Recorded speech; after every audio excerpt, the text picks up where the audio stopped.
Hey, Daniel, have you slipped on any ice lately? Uh, just today, in fact, No, but it's serious. He's okay. my immense amounts of blubber padded the fall.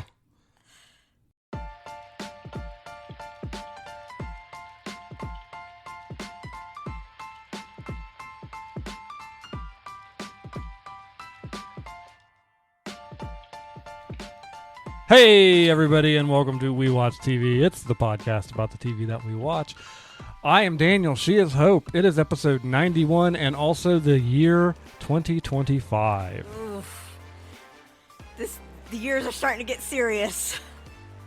This year, I think it was New Year's Eve in the evening, and I just burst into tears. I warned you last year that this was going to be the year I was going to have a breakdown and start crying.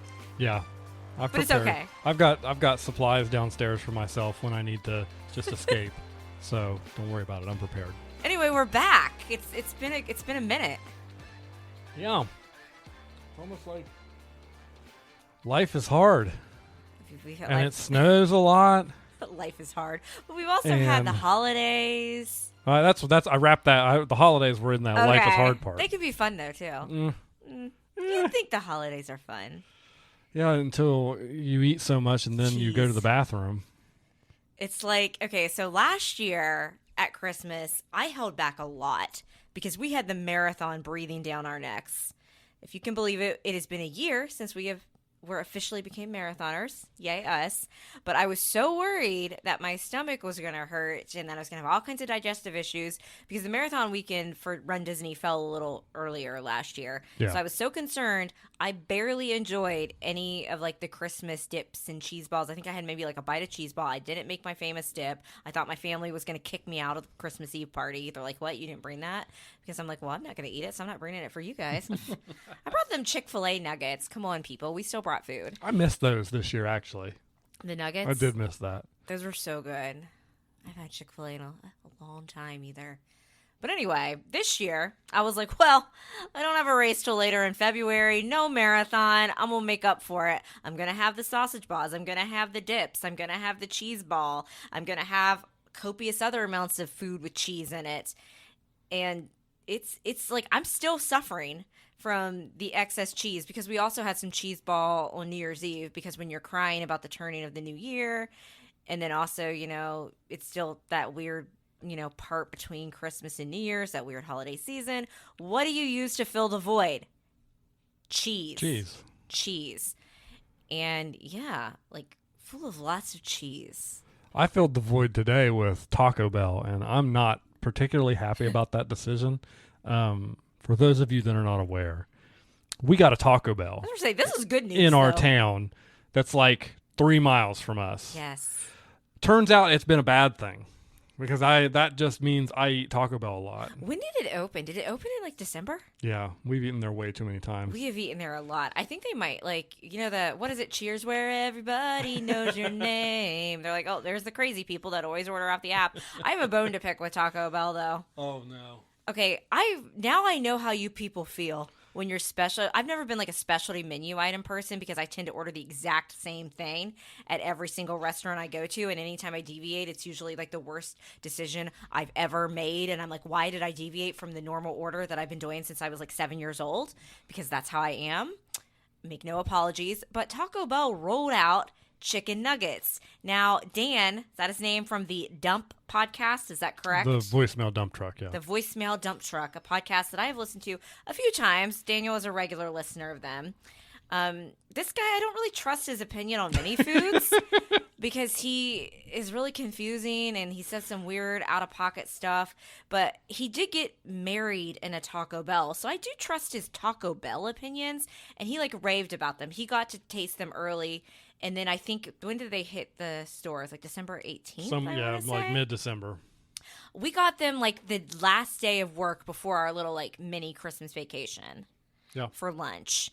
And they are fantastic, amazing, incredible, award-winning. Probably, maybe not as they're very different than Chick-fil-A nuggets. Yeah, they're not above Chick-fil-A for me, but they're better than like whatever Way better Wendy's than is. Wendy's. Whatever Wendy's has done to their nuggets, like I don't know what's going on They with have them. ruined their nuggets. Whether They're their quality soggy. control is bad or something, but they've been bad the And I've last never many liked times chicken we've had them. McNuggets. And yeah, McDonald's nuggets. You Are people horrible. out there who are like addicted to McDonald's chicken nuggets, You're wrong. there's some sort of addictive properties in those nuggets because they are not good. They are not good. But these were great. And I guess I knew it was limited, but I thought, maybe like limited 6 months, 7 months, 8 months, maybe like a year. I didn't realize that Taco Bell was going to snatch them away once they ran out at their stores on like January 2nd. Extremely disappointing. So that's not a good way to start the year, Taco Bell. I'm still going to go. I did discover the cheese roll-up. I've never had one of those at Taco Bell. We've been eating a lot of Taco Bell, too. That's not great either. We need to get back to the healthy mindset after we have Friday night pizza. Yeah, I was about to say, do not take Friday night pizza away from me. It's the only thing I've got going right now. We did better this week. We've had some grilled chicken. We've tried to get back on track. It's a weird time. And then you throw some snow days in there. I don't know. And I don't know about you. Well, so on Christmas Eve, we have our big Christmas Eve party. That's where we eat all the food. But Christmas Day, our new tradition is to just order like an insane amount of Chinese food. You know how like when you order that and they give you like 50 utensils because they think you're feeding a party of 20, but it's just the two of us. I ate so much Chinese food on Christmas Day. I think I'm good till next Christmas. Yeah, I'm not particularly going to be wanting much Chinese food for a while. Like you had mentioned, I think like the possibility when we were going through all the places when we didn't want to cook one night. Yeah. And the mere thought of that place, even though we like it, like made my stomach turn because we ate so much Chinese food. So much food. Anybody hungry? I don't know, maybe. But then you have snow days, adult snow days, Yeah. which are rare. And then that means you're going to keep, living in this kind of holiday weird phase. And I had hot cocoa Well, for the first time in like years. Let's be clear. Some of us on the podcast got an adult snow day, and some of us did me. not. Well, that's the breaks, kid. But I said to myself, I was like, if we actually get a snow day, I'm going to have hot cocoa. I think the last time I had hot cocoa was when we went to not the most recent time we went to the Christmas lights with my family, but like whatever year I had shingles. That would have been like 2 years ago, maybe 3 years ago. And that's the last time I think I had hot cocoa.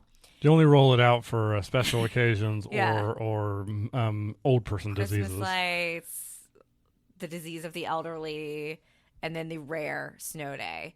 And I have a hot take about hot cocoa. I have a lot of things to say. It's been so long since we talked to you guys, so we're just going to be very rambly. My hot take is this, and I need to know what you think about it because I think the majority of people would disagree. Now I'm talking, okay, we gotta circle back. I'm talking like these Swiss Miss packs of hot cocoa, like the standard pack with like the little teeny marshmallows. This is what I mean. I'm not talking about like fancy made on the stove hot cocoa. I don't have time for that in my life. What's that stuff?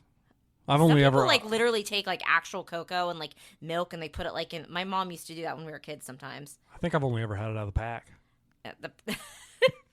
So I'm talking like you had that one time I got that really nice Ghirardelli cocoa and we both agreed that the pack was better, the Swiss Miss. So the cheap Swiss Miss pack with the mini marshmallows, and you can either make it with milk or water. And a lot of people call the kind with water like poverty hot cocoa. Okay, you guys, my hot take is this. Everyone clutch your pearls, settle in. It's better with water. I said what I said. I cannot recall the last time I had it with milk. I have had it with milk. So I can't argue with you one way or the other. Yet you still, when I made it, gave me a hard time that I was just using water, not milk. You're like, ew, why are you doing it that way? Well, we have milk. You just could wanna have mess used. with me. You could have Okay. used it. I've already told you that my body is filled with cheese. Yeah, Dairy no, already upsets my stomach. And if I drink it with milk, one, I think it tastes too thick. I like the thin, runny cocoa. I distinctly remember freezing as a child at WVU football games because we used to have to go to all the games. We had season tickets for years. And my parents would be like, ew, we're not buying that crappy watered down cocoa. But my grandma and grandpa, who would be there too, would always be like, well, we'll get Hope some cocoa.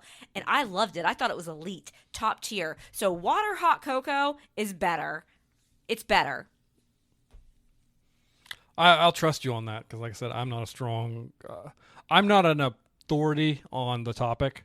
Yeah, you're really not. I refuse to drink that chocolate drink at your parents' house on Christmas Eve.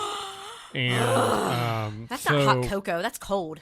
But it's cocoa flavored. Okay. I'm not You're a an huge outlier. chocolate person to begin with, but I certainly would prefer to eat it. We all go nuts over I that. would rather eat my chocolate than drink it. All right, you know what everybody, you know, all the Parks and Rec fans, you know how everybody loves Little Sebastian, but Ben Wyatt's weird, and he's like, I don't get it. That is Daniel when it comes to this mocha punch. My family is obsessed with it. Basically, I think Dad uses like chocolate ice cream, like sometimes he puts like coffee in it, and I think like probably water. A ton of milk. No, it's milk. Oh, it's milk. Okay, I whatever. saw him make it. So no wonder. It's no wonder I was a wreck after the holidays. I had all that dairy. It's like coffee, a jug of milk, and a carton of chocolate and we ice let cream. the kids drink it. Everybody's drinking it. I go up to get my first, like, okay, so first off, our nieces, like, jumped up real quick. I was like, what are they doing?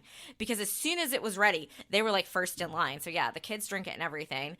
And I go up to finally get mine gone, and I was like, I'm going to wait, because I like the fresh batch with the little pieces of ice cream still floating in it. So I had to wait for Dad to make another batch of it. But, like, that stuff, it's our family's, like, Little Sebastian. You know, I'm not even going to say it's fine. We might just not talk about any shows today and have a fight. That could be fun.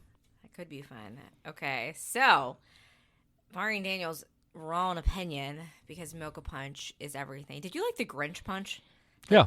Okay, the Grinch punch, the one I did make for kids that tasted, of course you would like that, based on you and Hannah's history. So I didn't make it this past year because I think one of the punch bowls is broken and we don't have one. But the Grinch punch tastes like an overly sugary mess. Like it's Hawaiian punch, lime ice cream, I think like 7-Up. Yeah. It tastes like a green Jolly Rancher, but just like absolute pure sugar. So I always made it for the kids. I would have maybe like a sip, and that is too sweet. The mocha punch is not too sweet. But I forgot that you and your sister tried to kill me once with Kool-Aid at your house. You guys were like, oh, we put a lot of sugar in it. I was like, oh, I do too.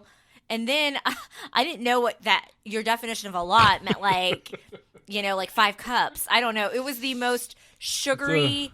It tasted like syrup that you put on a snow cone. It's quite viscous. And that's why, and you and Hannah would just like guzzle that down. So, of course, you would like the Grinch punch that the little kids got all hopped up on sugar on. Of course you would. I like what I like. Okay, so before we get into the snow day, I'm going to put you on the spot because since you don't like mocha punch and you're crazy, give me your top 3 things about Christmas this year.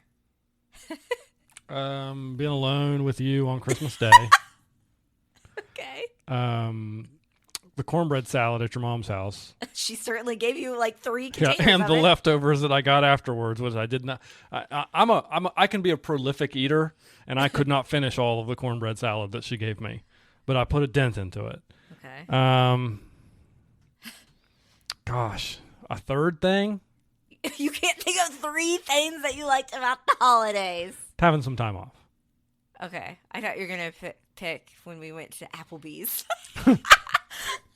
Before Christmas. No, I will not. It was a fun time to be there with you. It's just everybody else we were there with. Okay. Was the problem. My top 3 would be gingerbread 2.0. I brought those back this year. I did much better. I'm getting more seasoned. And we also decorated ugly Christmas sweater chocolates. I did that with my nephews. Oh, the gingerbread houses. I was like, we didn't make gingerbread cookies this year. I was wondering why you're giving me a weird look. Yes, the gingerbread houses. Did that on Christmas Eve. Oh, I guess, and we're not talking about the whole season. You just did the days of Christmas, so I can't count going to the Christmas lights because that was before. Why am I having trouble thinking? Okay, all the cheese before it hurt me, number 2. And then 3... I also liked just sitting around and having time off and watching movies galore because we always watch a lot of our Christmas movies. I think we watched Home Alone at least twice. I think both of them we watched at least twice. Well, because we said I think we might have said this in a past episode, but we made a mistake this year.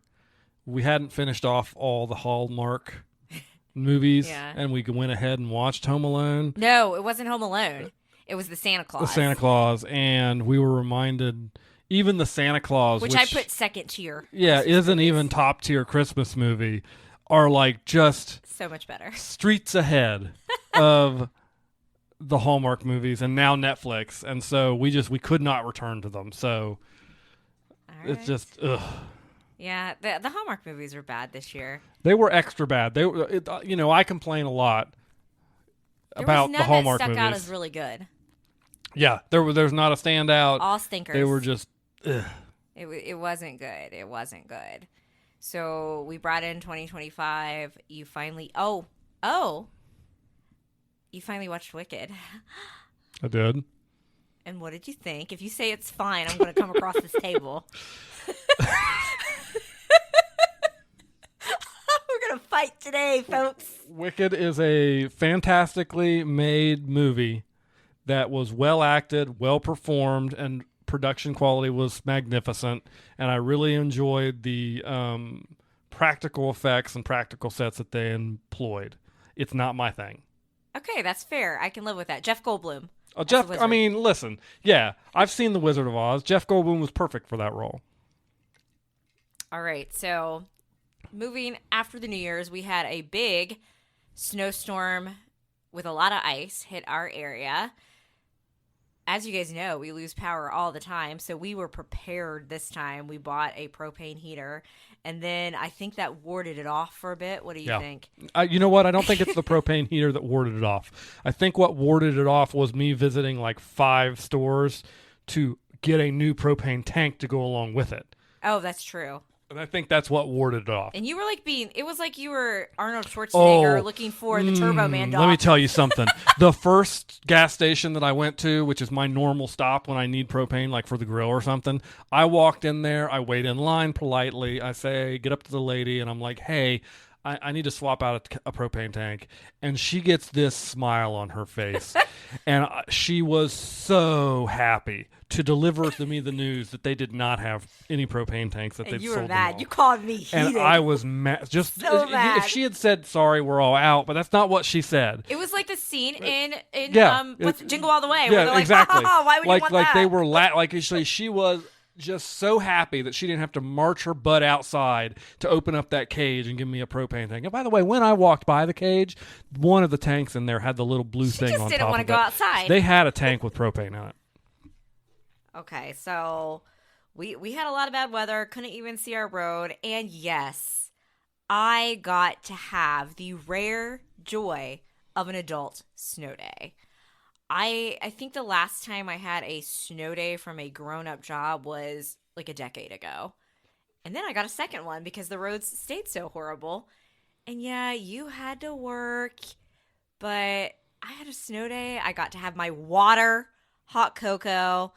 Marvin hates peeing on snow that has a layer of ice over it because he's like, why did you people ruin my snow? He likes nice fluffy snow that he can run through. The crunchy But scares him. what we ended up getting was 6 inches of snow, regular It was snow. like 8 inches, right?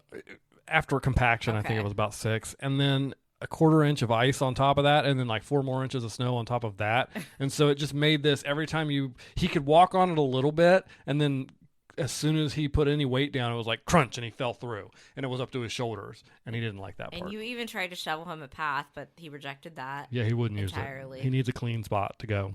But he and I had a lot of fun getting extra snuggles in. And then I actually did cheat on you. I know. I cheated on Again. Daniel. Again. It's not the first time, folks. Not the Probably first won't be time. the last. So we watched the Golden Globes on Sunday evening, and Hacks, I think Jean Smart, she's the main character in Hacks. They won, and they won. I think they won like best comedy, like the show won, Yeah. or something. And I'm like, why have I never heard of this show? Like all I remember is Jean Smart. I know she was like on Designing Women. I just remember her character from Lorna, whatever, on Frasier. Like, put your brother on the phone. Like I remember her like bit role on Frasier, and that's what you remember her most from too, Yes. right? And I'm like, oh, so she's in this. I'm like, why haven't I heard of this show? So I told Daniel, I was like, wow. I was like, they're getting ready to do a 4th season and there's 3 seasons out. I'm like, we're going to have so much content. So then I'm trying to find something to watch for my snow day. I didn't really want to watch any more Modern Family. I've been doing Modern Family rewatch again for the 50th time. I wanted to watch something new. So I was like, I'm just going to check it out, like the first episode. And you were like, okay, that's fine. And what did I do? What are you, like, almost done with season 3 now? I have like 3 episodes left. And I just want to make sure it's clear. She had off Monday and Tuesday. And that is all I did. At this point, when this podcast airs, Monday and Tuesday of last week. Yeah. She was done with season 2 on Tuesday. Well, go big or go home. But you know what, though? It is so good, and I will talk about it more in detail in a future episode. It is so good. I definitely see why it won the Golden Globes. It honestly gives me like a Maisel-type vibe, but more in like current settings. And it's so good that I'm going to put it in the conversation unless season 3 ends horrifically. I only have like what you said, like 2 or 3 episodes left. It's so good. It's going to be in my conversation now for the best thing going. It's that good. So I am more than willing to rewatch it with you and make good on my, cheating once again. Yeah, if you're going to put it up for a nomination for best thing going, I have to see it in order to be able to render an opinion. So he like walks up the stairs after he finishes his workday, and he's like, "Wait, I thought you were just going to watch a couple episodes." And I'm like, "Yeah, I'm done with season 1." It's not like you started at 8 a.m. either.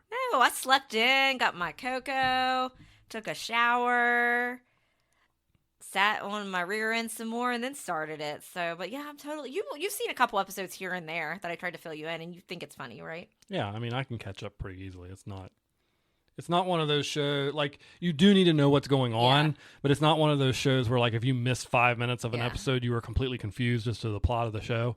I did watch 2 more episodes, though, while you were asleep last night.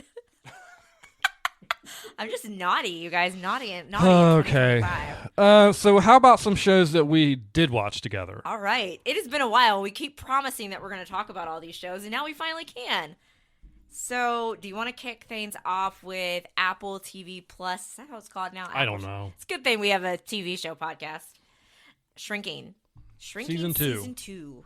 This show stars Jason Segel, Harrison Ford. I don't know the names of the other actors. Roy Kent is in season 2. I don't know. What is it? Is it Brett Goldstein? I think his name Brett from Goldstein, Ted Lasso. Yeah. All right. So you go ahead and kind of, I guess, fill the audience in on the journey of season 2 and talk a little bit about the show, and then we'll both talk about what we thought. We've talked about the show a little bit on the podcast, but for a refresher, the main idea of the podcast is Jason Segel's character is a therapist. His wife passed away in a car accident about a year maybe before the season 1 starts, somewhere in that area. He has a daughter, and so it's kind of them. A teenage daughter. She was killed in a drunk driving accident. She wasn't drunk. The drunk driver was the one that killed her. And so it's kind of them,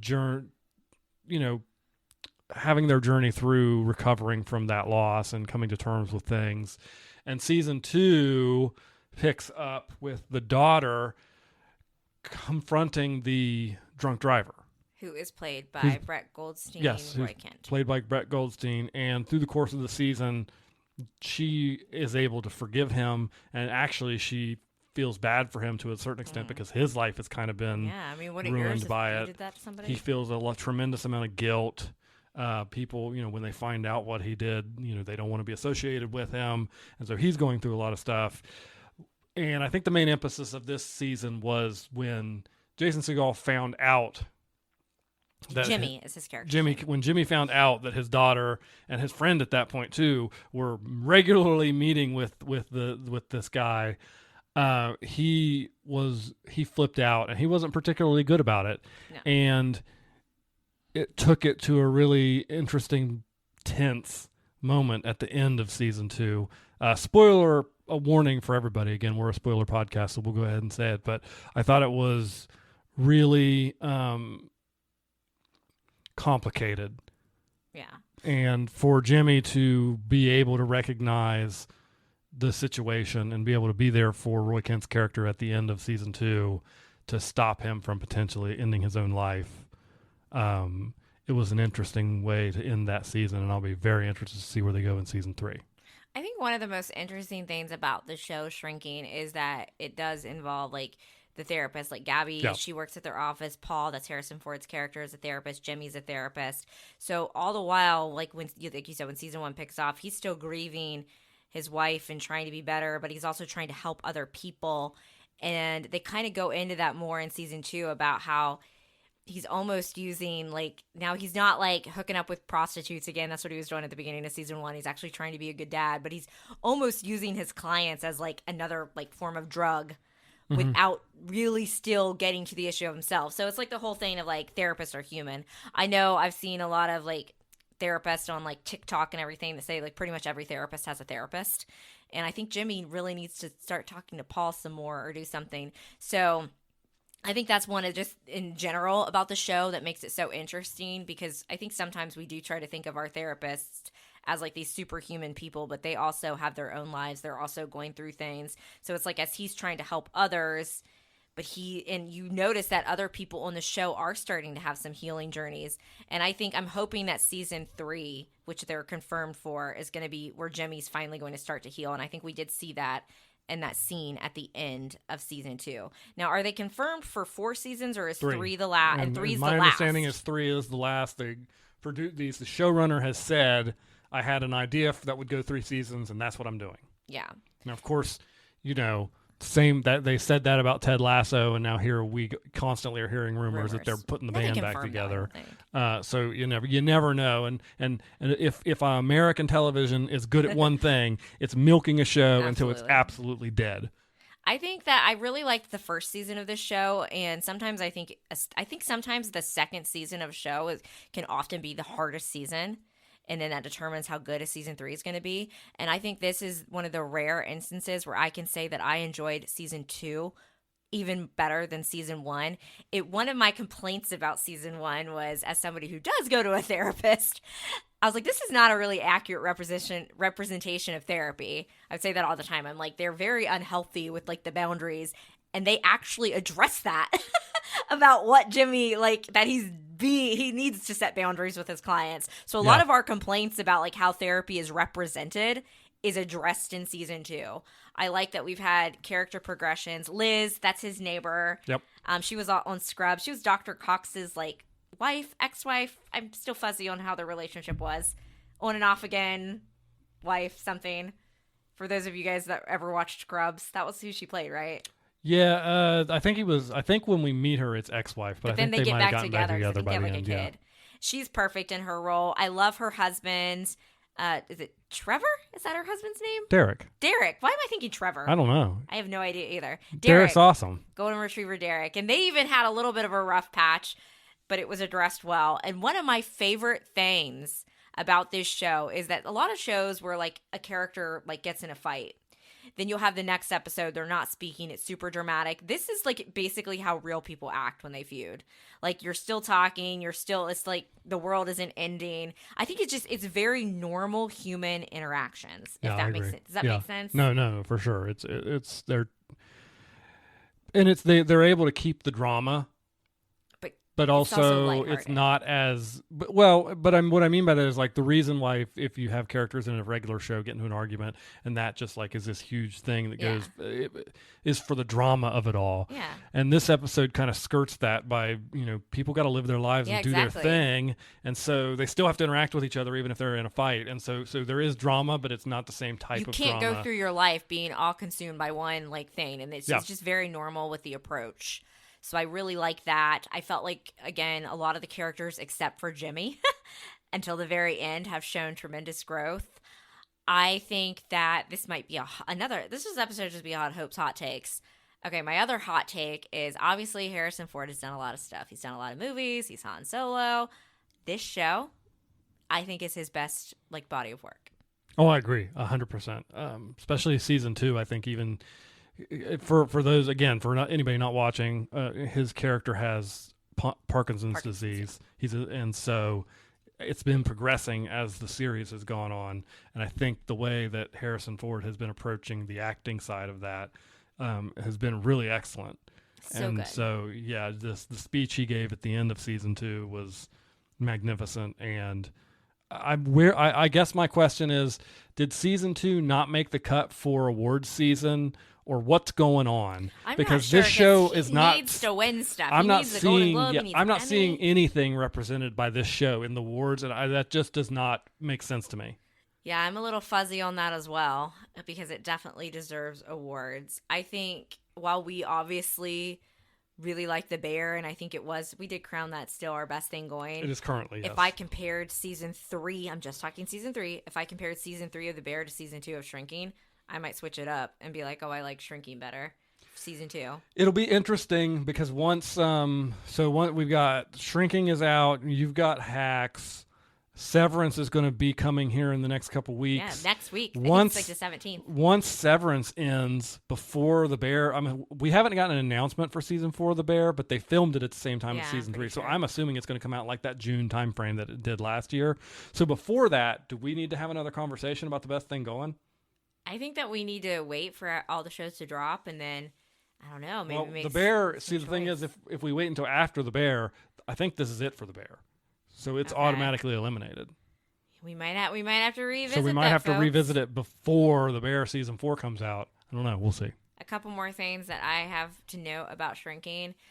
Brett Goldstein, Roy Kent's character again, who plays the guy that accidentally killed Jimmy's wife. Very sad. And I really don't like it how they would call him, like, people call him like a murderer. I'm like, isn't that like manslaughter? Like, he didn't, like, it's not like he intended to kill, you know? That I guess people might act like that in real life, though. You never know. Oh, for sure.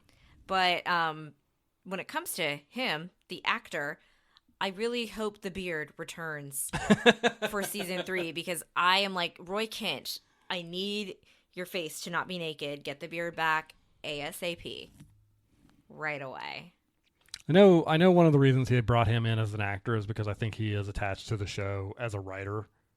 And a producer as well, and so they sometimes that happens when you have that situation. But it is slightly off-putting to me when his character is in the show just because he's English and he likes Miss Congeniality. Apparently,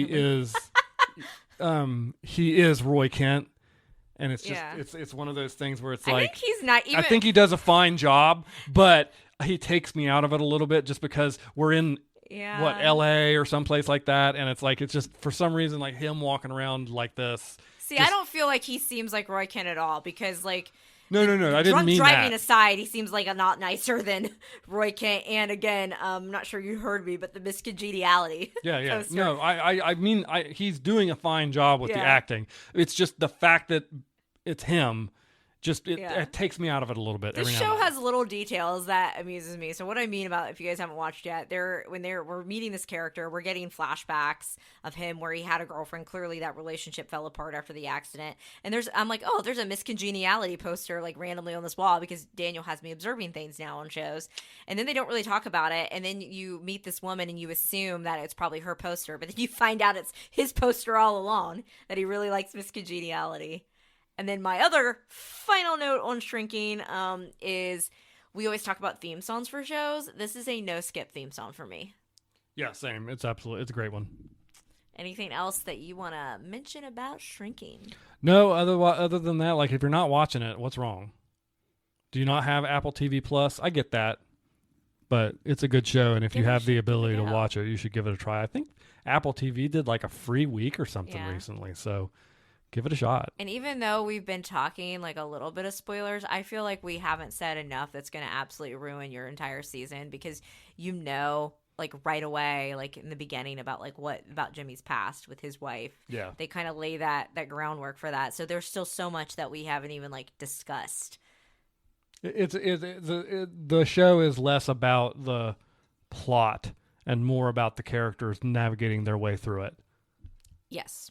So I don't think we've spoiled too much there. So, after that, we have a monumentous occasion, a series finale.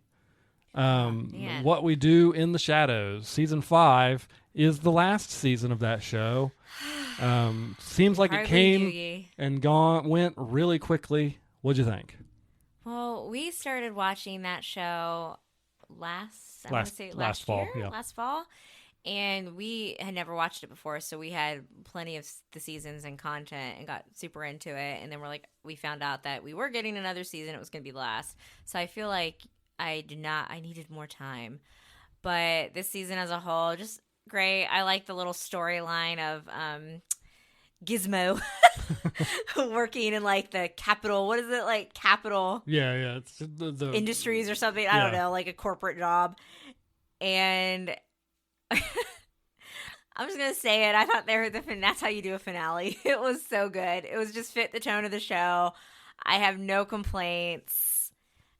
You got your shipping, maybe? I did kind of. So Naja, one of the vampires. So basically, if you guys haven't watched the show, we talked about it before, but think like The Office, Parks and Rec, talking to the camera style, but they're vampires. They're very aware that they are being filmed for a documentary. Yes.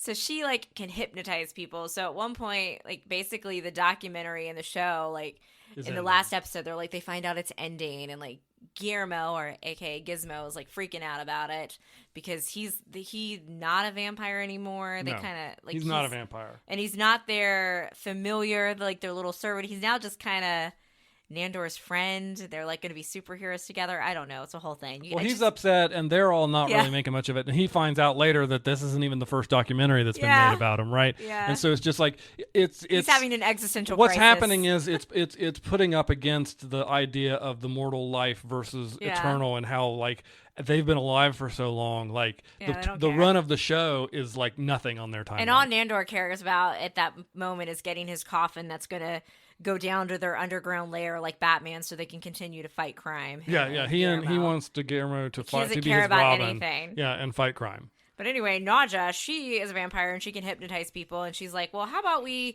she like turns to the cameras because Guillermo's like, well, how are we going to end this documentary? She's like, let's just give the people what they want. So she does this like little hypnotizing thing, and if you it was Newhart that they spoofed, right? Yeah. So where they wake up and it's all a dream, and it's Nandor and Guillermo in bed together.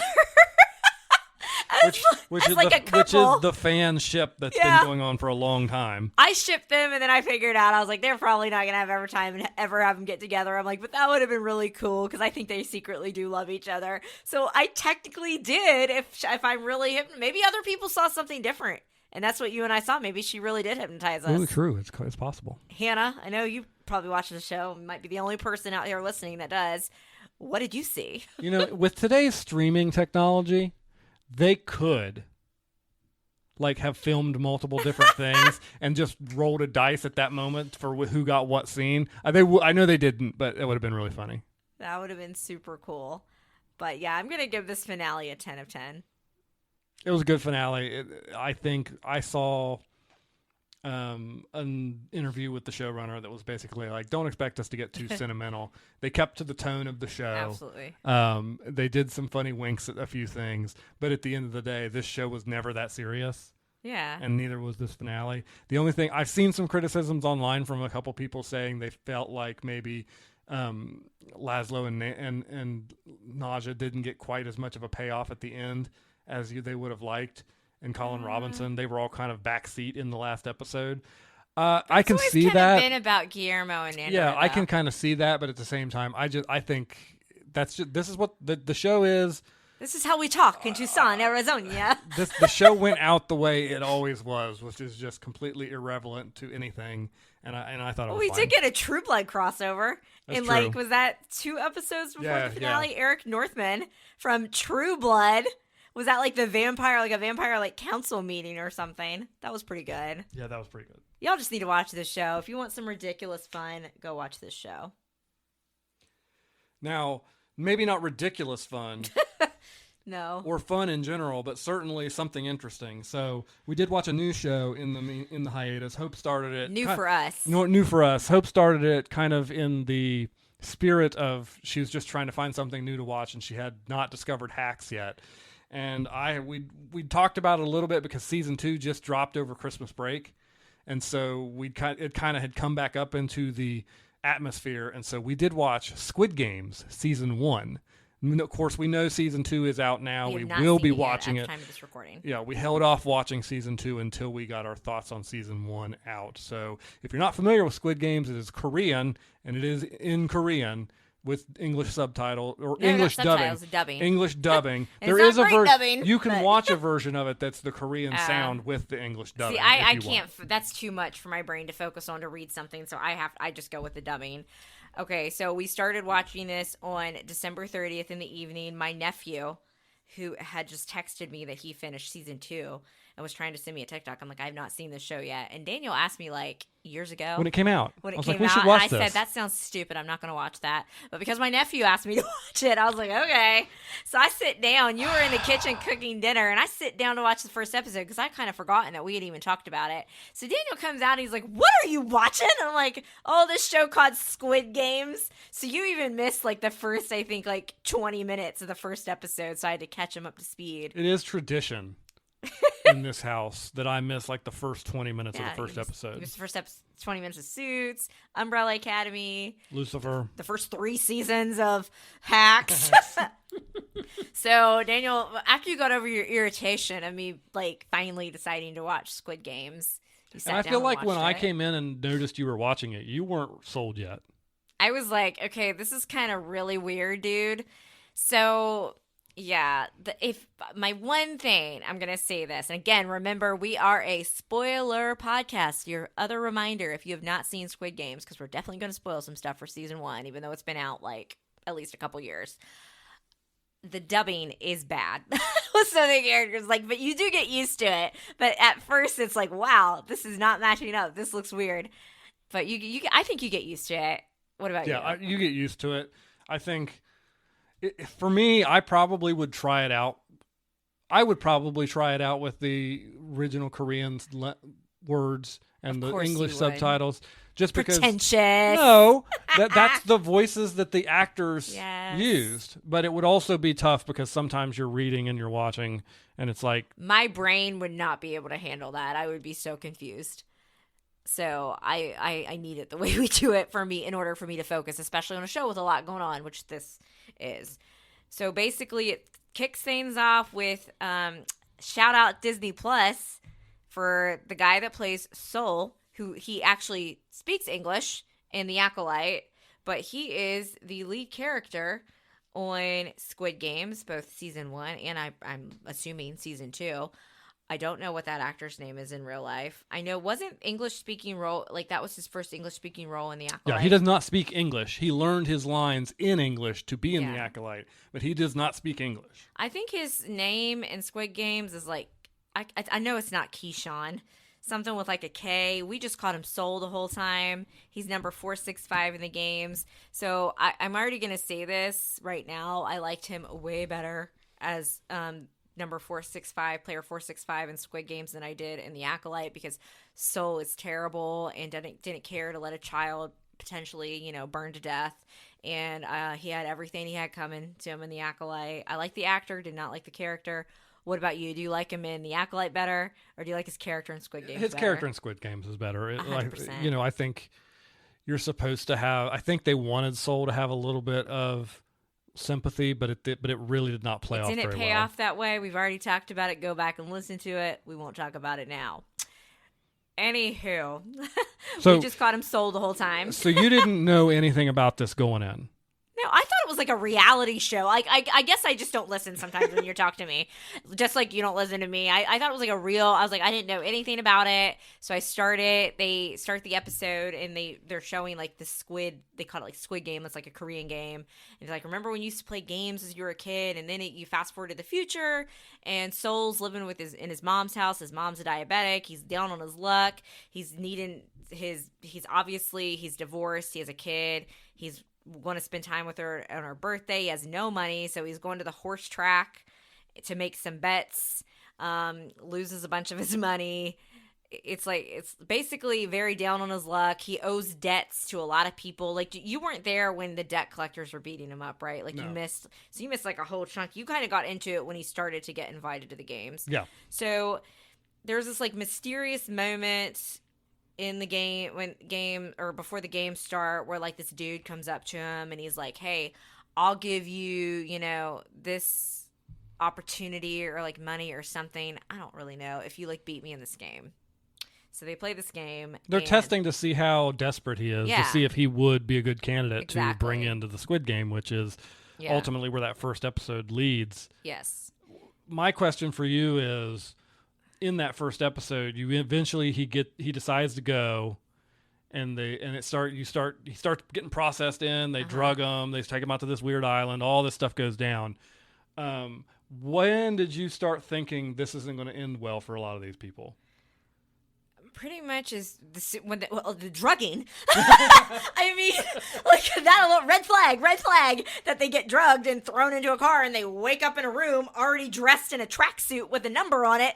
I think that's about when I was like, okay. What about you? I would hope that would be where you'd be like, something is amiss. I knew what was going to happen.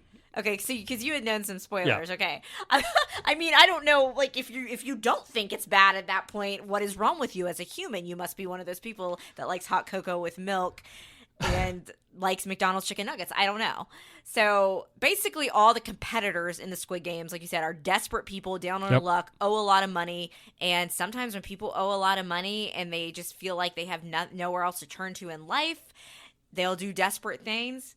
And that's what it's very much I feel like a mirroring of society. Like when people are so down and out on their luck and so desperate and they don't feel like they're getting any help by anyone in society and nowhere to turn, that they will do crazy things like compete in the Squid Games.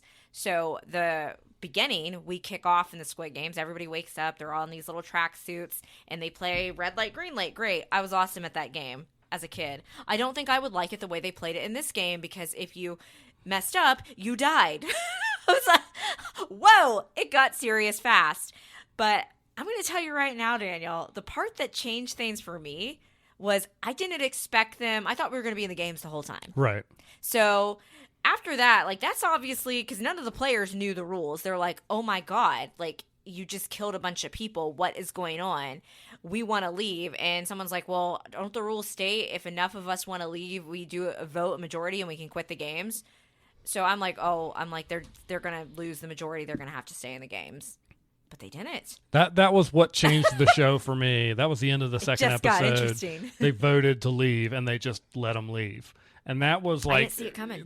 I didn't see that coming. That was kind of like the point where suddenly it was like, oh, I have no idea what's going to happen in the show. Yeah. And then the entire next episode after that was them back out in their regular lives, realizing why they decided to go in the first time. Wasn't that episode?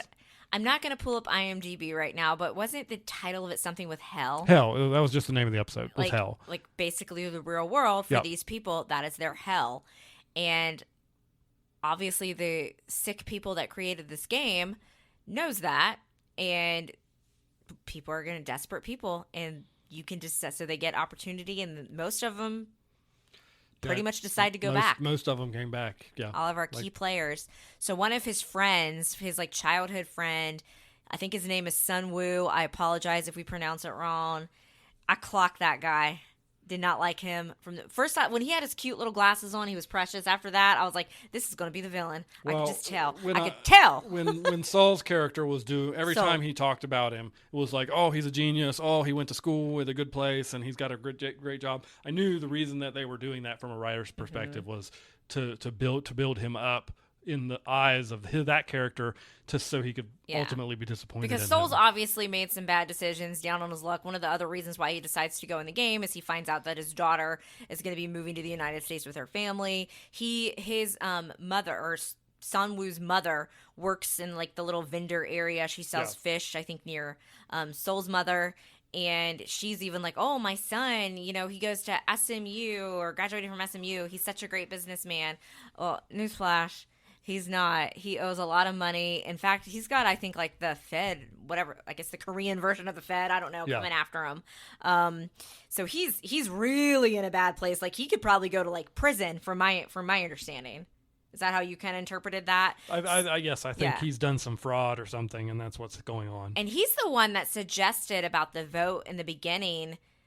But then I think he voted to stay in the games, but then they ended up getting voted to go out of the games. I don't know. So you see him before he goes back sitting, the glasses are off. He's in a full suit in a bathtub. And I feel like that's where you're like, all right, this guy, maybe he was nice at one point. Like, there's something up with him. He's so desperate, he's going to be willing to stab anyone in the back.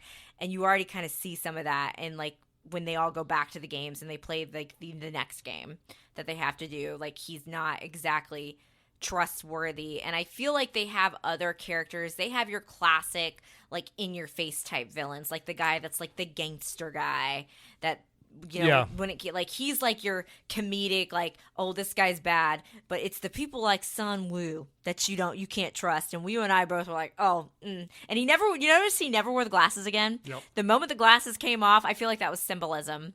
Like, what about you? Like, in terms of how he's gonna be? So, I don't know. I feel like he was he was a you know, we don't like him. He is dead to me. He was a great character. He was a great character. He was complex. You could tell he was thinking about stuff. And in the end, the very end, he, in a desperate situation, he did the right thing. He had a wee bit of redemption. And he basically, you know, he was beaten, and he told Saul, hey, you know, take care of your mom. Mm-hmm. And then he just took care of himself. I guess we should disclose that, obviously, in the winner of the Squid Games wins all the money. Every time somebody dies, they fill up this giant piggy bank that they have hanging down from a ceiling that's clear, and you see it fill up more. And that's just motivation for these people to continue staying in these games, risking their life, because at this point, society, the way society has afforded these people, they don't feel like they have any other choice but to risk their life, try to get that money. It feels like it's their only option. Should we, I guess I need to stop now because you told me to do this, and I guess I will. So we're going to talk about player one. Player one, an old man. And he looks innocent, but you clocked it from the very beginning. I did. It might be my greatest victory. You knew something was up with this guy. I was suspicious at first, but then as they went on, I will state to my credit, I remained slightly suspicious about him because I felt like the whole point of him not remembering his name, for some reason, that stuck out to me. Well, it's like a brain tumor, which he wasn't lying about. Yeah, he wasn't lying about it. Okay. But for some reason, the whole not ever remembering his name throughout the entirety of the whole process always stuck out to me as odd. But I kind of let it fall to the back of my mind as the show went on, and then eventually he died, air quotes, in one of the games, and so we're like, okay, well, that's it. Turns out he was actually the guy running the whole thing the whole time and just decided because of his brain tumor to jump in the games and get that adrenaline rush that you can only get by putting yourself on the line by that. We didn't see his body when he died in one of the games. You always have to see the body. And so once Soul wins and he gets out, he is eventually approached and is discovered because he had made friends with player one. Mm-hmm. And eventually it's discovered that player one is alive and not well, but is alive and surviving. And they have a very complicated conversation about the nature of human nature and people helping people.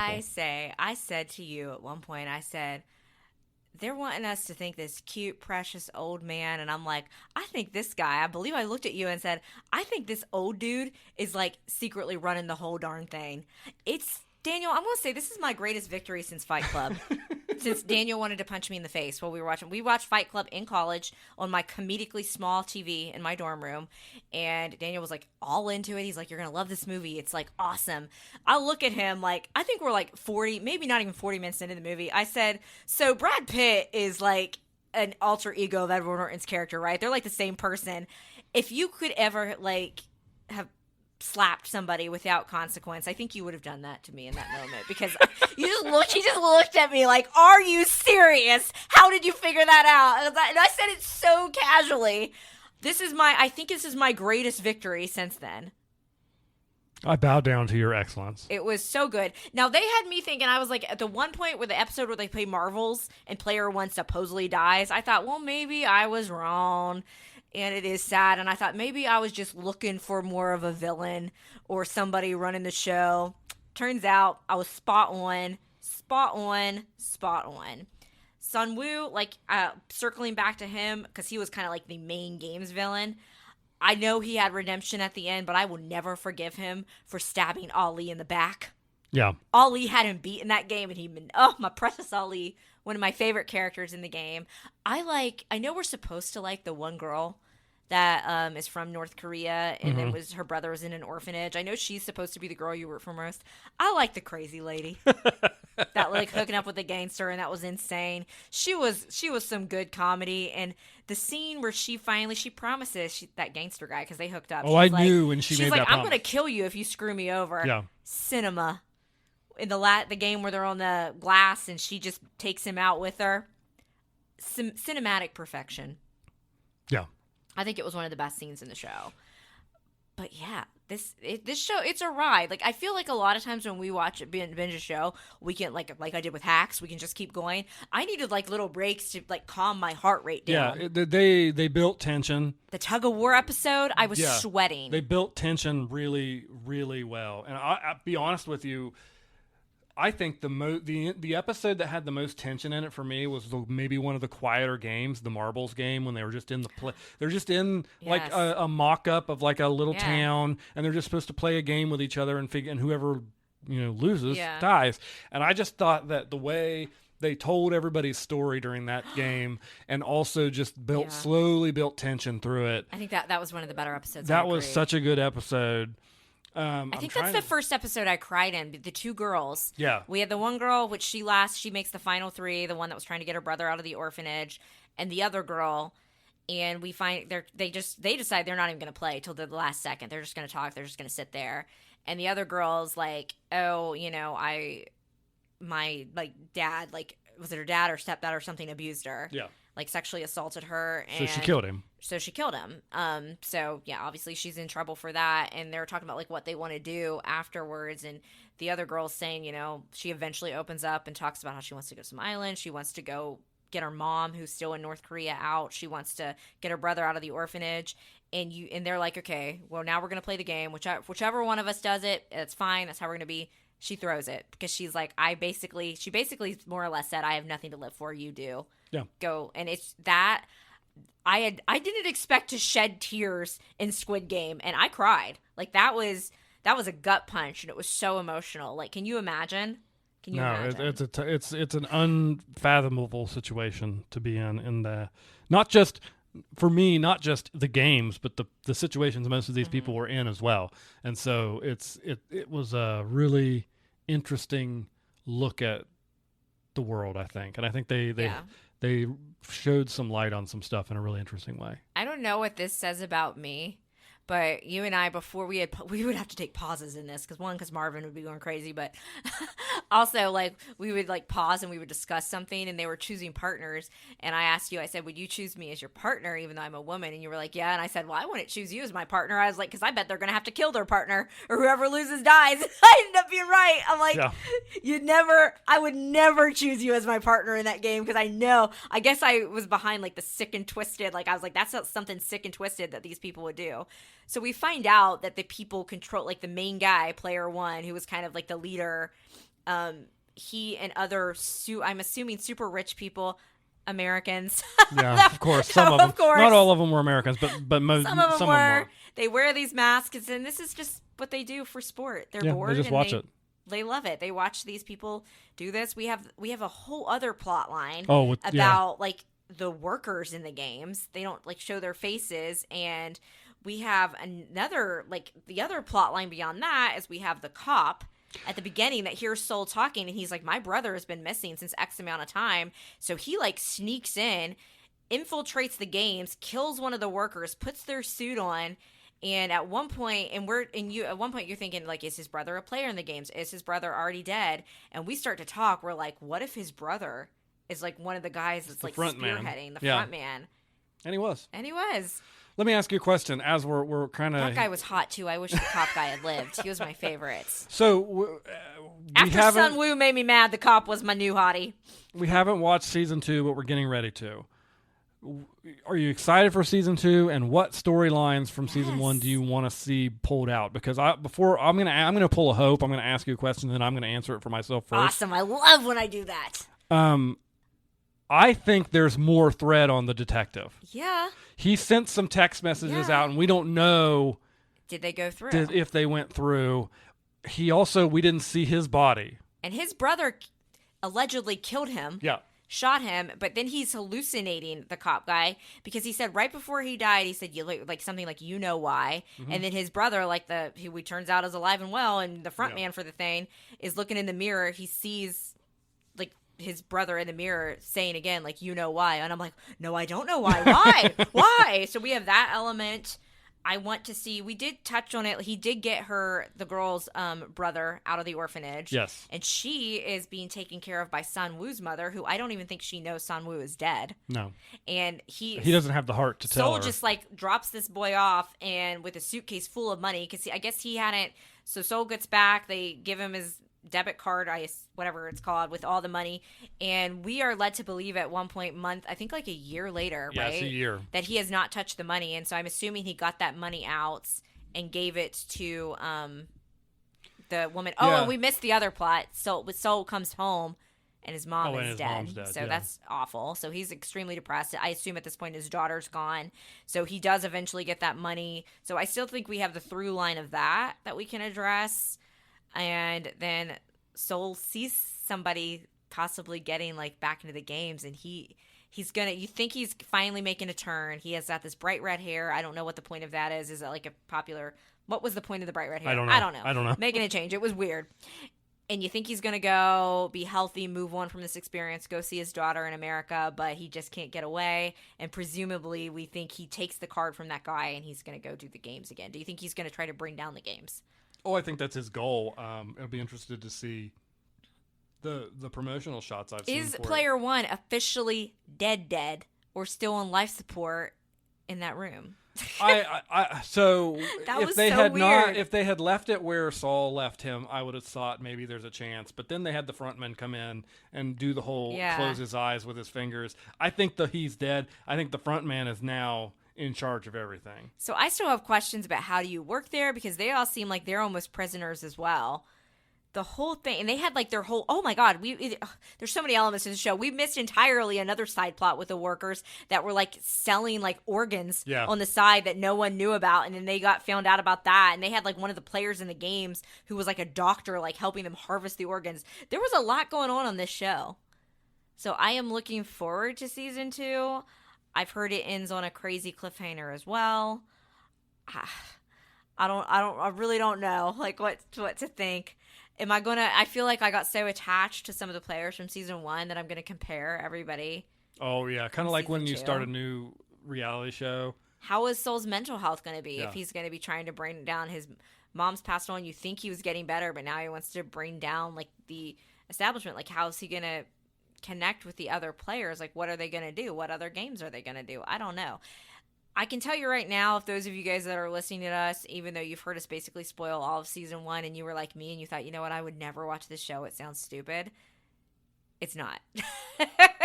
It's I think like what we're saying, it's more about like, I think a reflection of society and how desperate people can become in this life.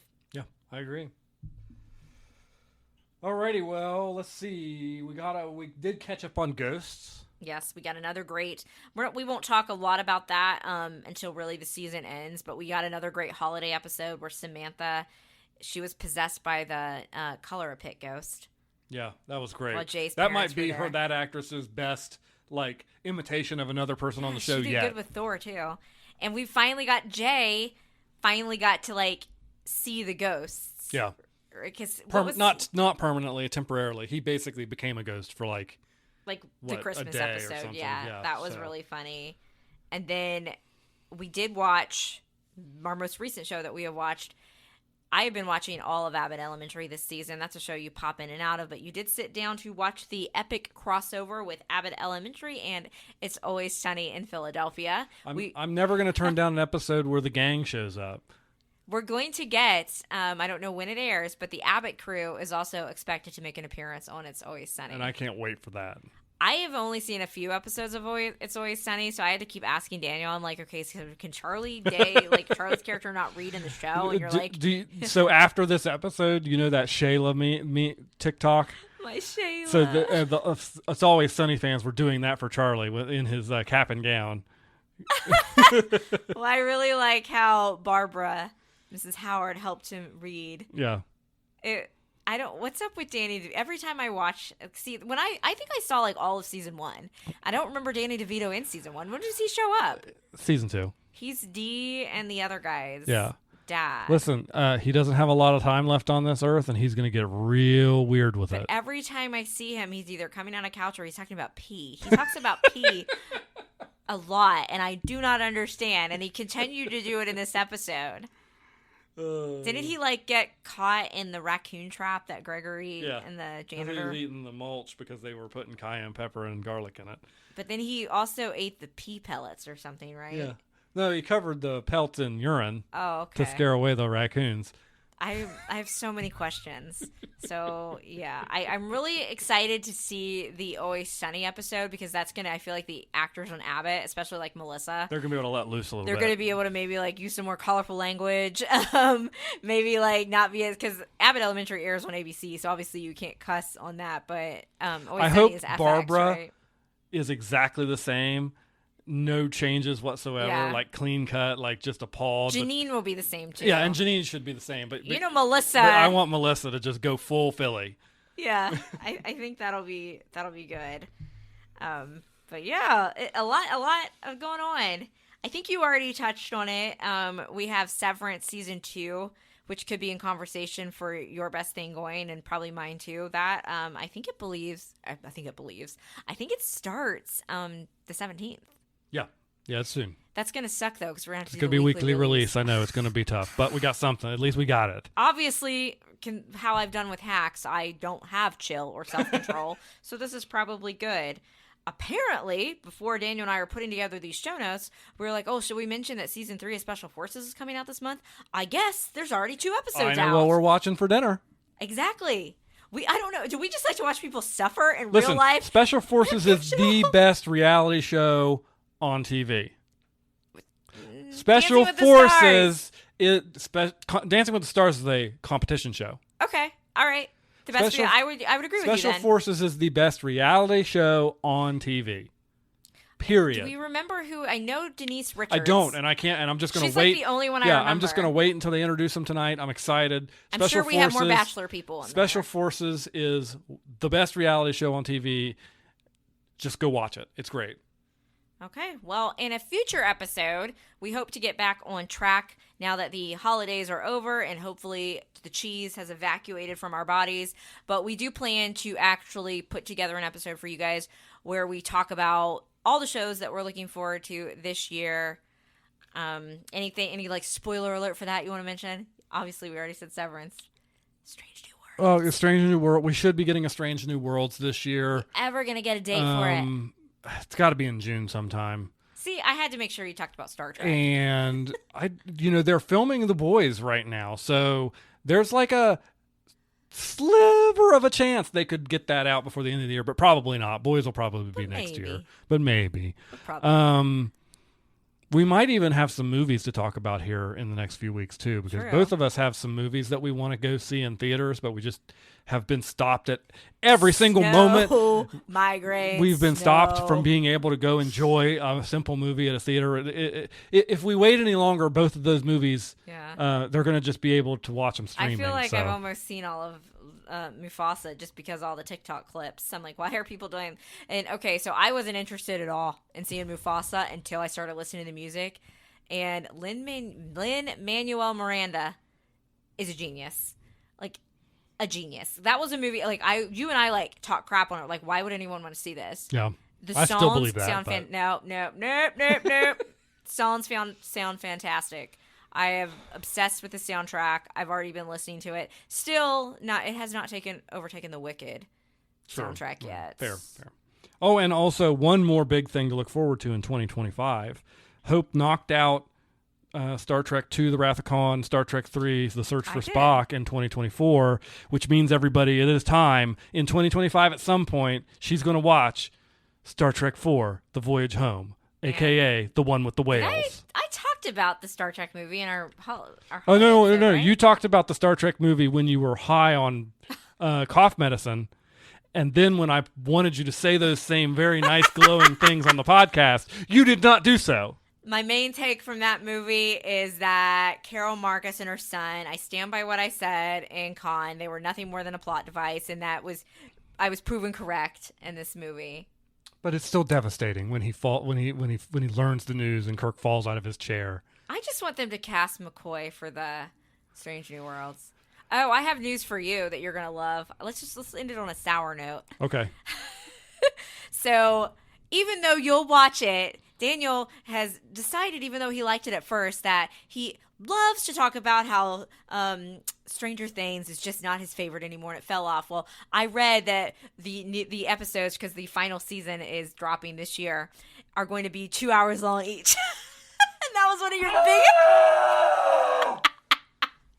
You wouldn't care if I cheated on you with that show. No, go ahead. You watch it. Go ahead. I'll just find the clip ups of the 5 minutes of actual useful information in those 2 hour episodes you need to know the plot. That is ridiculous. You know what's ridiculous? Not liking Mocha Punch. Good day, everybody, and Happy New Year, and we'll see ya hopefully next week.